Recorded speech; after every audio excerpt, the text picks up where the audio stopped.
আগে ঠিক আমরা অনেক পরিবর্তন হয়েছে সবাই ওরা তো মাটি ব্যবসা করেছে একটা দোকান আছে জানতো মাল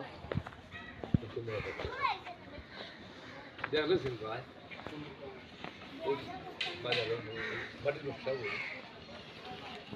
ওই যে বুঝে পারে তো সারাই দাদা আপনার নাম কি তখন যে আমার নাম শ্রীকুমার পাল। আপনার এই ব্যবসা বর্তমানে কতদিন ধরে?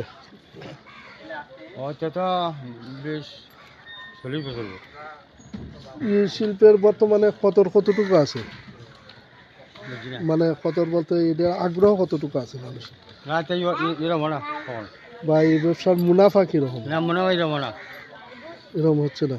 আমরা মাটির ব্যবসাটা করতেছি এরপরে তোমার এখন কিছু কমে গেছে গা প্লাস্টিকের এই জিনিস বাড়ি নিয়ে এখন মোটামুটি আমরা ভালোই চলছি এখন সহযোগিতা ইয়ে আছে। আগে কেমন মানুষে বানাইতেন এখন কয়জনে বানায়?